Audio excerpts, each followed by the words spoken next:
Autoline Daily is brought to you by Bosch.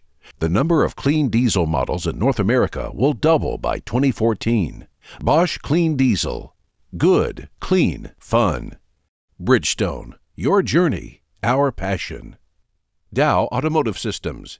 Improving durability and increasing design flexibility with Betamate structural adhesives at dowbetamate.com. And by the 2013 Hyundai Sonata. Learn more at HyundaiSonata.com. Do not adjust your screen.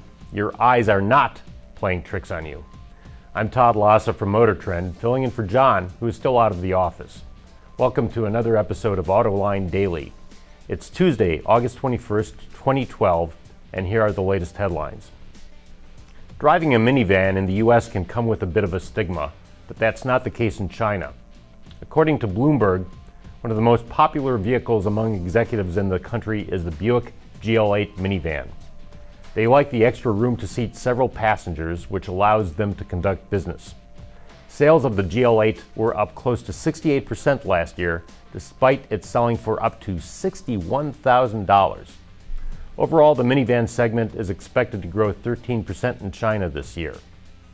Volkswagen just opened a new product development and emissions test laboratory in California. The $27 million facility will be fully operational this fall and employ about 50 people. The primary focus will be on powertrain and systems development, governmental compliance, and field quality testing. The new test center will also support VW's other brands including Audi, Porsche, Bentley, and Bugatti. Earlier in the year, the remains of Saab were sold to a Chinese and Japanese consortium called the National Electric Vehicle Sweden. They plan on selling an electric vehicle based on the 9-3 in China, but they're going to have to come up with a new logo. According to the AFP, truck maker Scania, which used to be affiliated with Saab, shares the iconic Saab logo of a red griffin wearing a gold crown. Unless a deal can be struck, the new owners will have to use a new logo because the truck maker refuses to give up the rights to the logo. The U.S. Department of Transportation is putting 3,000 smart cars to the test. No, I'm not talking about that dreadful two-seater, but vehicles equipped with a special technology that allows them to communicate with each other. The Detroit News reports the year-long test will take place in Ann Arbor, Michigan, and will be conducted by UMTRI, the University of Michigan Transportation Research Institute. The goal is to reduce crashes and save lives. Vehicle-to-vehicle and vehicle-to-infrastructure communication will be part of the study.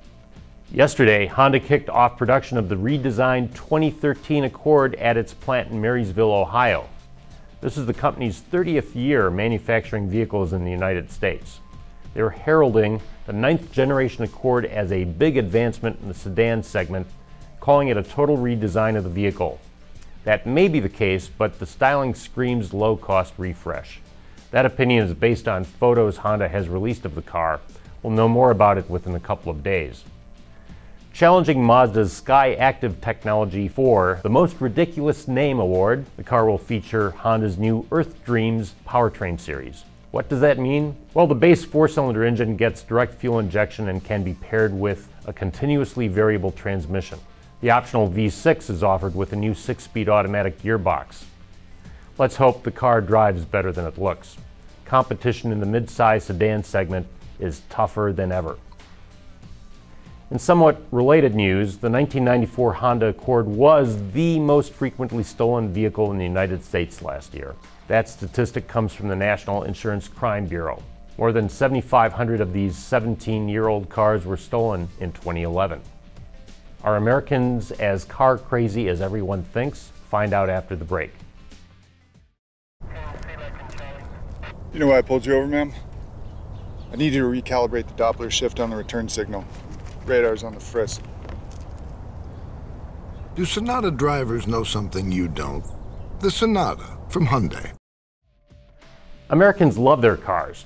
That's our excuse for why we're content to sit in traffic with our V8s burning imported oil, getting us nowhere. Reality is different. The Carnegie Endowment for International Peace recently published a study that says the U.S. is behind Italy, Germany, France, and even Spain in vehicle density, the number of passenger vehicles for every 1,000 people. Japan is roughly even with us. We have higher vehicle density than Russia, Brazil, Mexico, South Africa, Indonesia, China, and India. Those countries are catching up. No surprise China scored the largest increase of cars in circulation between 2006 and 2010, adding about 23 million. Russia, with the second biggest increase, added fewer than 8 million vehicles in the same period. Even then, the report says it will take China 25 years and India 40 years of current growth rates to reach the auto ownership penetration of the leading countries.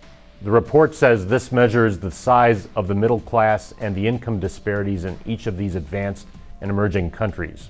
For example, it says Mexico and Romania both have the same per capita income of about $14,500. Mexico's income distribution is highly unequal and has about 107 cars per 1,000 people, while Romania, with its more equal income distribution, has 187 cars per 1,000 people. So, is the American love affair with the automobile fading as the gap between rich and poor decimates the middle class? Car prices are inching up, so you pay for a well-equipped compact what was mid-size sedan money before the Lehman Brothers collapse. Ford and Chevrolet regularly brag they've lowered incentives and sales to daily rental companies while inducing consumers to buy more and more high-tech and luxury options.